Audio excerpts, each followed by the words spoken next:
Bonjour à tous, nouvelle petite vidéo d'autonomie. Aujourd'hui je vais vous présenter brièvement un système que je suis en train de mettre au point.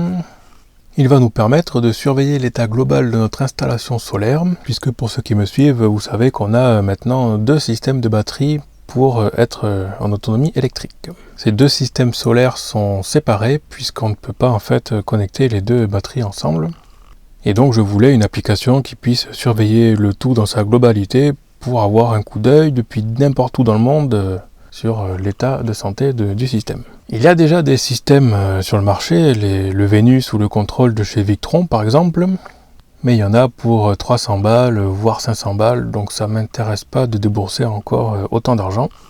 Du coup je suis parti sur la conception d'un petit système fait maison, basé pour la partie hardware sur un Arduino et puis pour la partie software sur Processing, qui me permet de développer une application Android pour smartphone.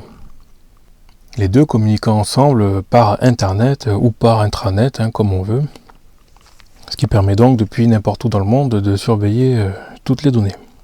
Pour la surveillance de nos batteries plomb, on avait acheté à l'époque un BMW 700 de chez Victron. Il s'agit d'un petit système qui permet de mesurer la tension des batteries et l'intensité qui traverse les batteries.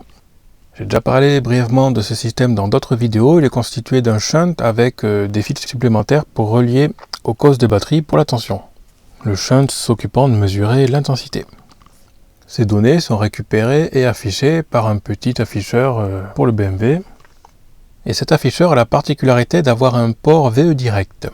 Le port VE direct, c'est un port de chez Victron où les données transitent par liaison série. Et il se trouve que par défaut, le BMW envoie en permanence à 1 Hz toutes ces informations, tension, intensité, capacité consommée, tout ça. Et pour récupérer ces informations, il suffit de se connecter dessus et puis d'extraire en fait les données qui arrivent sur le port série. Pour la partie lithium maintenant, les batteries Pilantec ont plusieurs ports de communication. Il y a le port console, le port RS485 et le port CAN. Et c'est celui-ci que j'ai décidé d'utiliser pour la surveillance de ces batteries-là.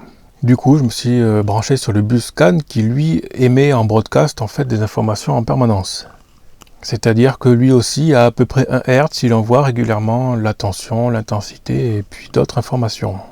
Il est donc très simple, en passant par un petit transceiver ou driver, de récupérer ces informations CAN sur un Arduino. Ce dernier récupère donc sans rien faire les informations émises par le BMW 700 et puis par le BMS des batteries lithium. Il suffit donc de lire ces informations, les décoder et les mettre en forme pour les exploiter ensuite. C'est ce qui est fait dans le code Arduino qui ensuite les met à disposition en UDP sur un réseau LAN. Et l'application smartphone interroge régulièrement l'Arduino sur Internet ou sur Ethernet pour récupérer toutes ces informations-là.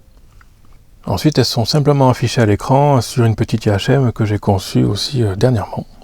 On peut donc lire sur chaque batterie le SOC qui correspond à l'état de charge. J'affiche donc le SOC en pourcentage et aussi en taux de remplissage du cercle, ce qui permet d'un coup d'œil de voir où on en est, ainsi que la consommation en ampères-heure qu'il y a eu, la tension instantanée et son intensité. Ces informations s'affichent sur la page de garde et j'ai prévu d'autres pages auxquelles on peut accéder par un slide comme d'autres applications tout simplement. Mais il n'y a que celle des batteries qui est remplie pour le moment.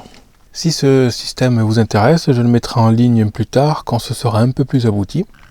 Mais ça va me prendre encore pas mal de temps puisque le codage c'est long. Et pour le moment je suis plutôt content puisqu'on peut voir un peu tout en temps réel. Même s'il me reste du boulot. Voilà pour cette petite vidéo. À plus.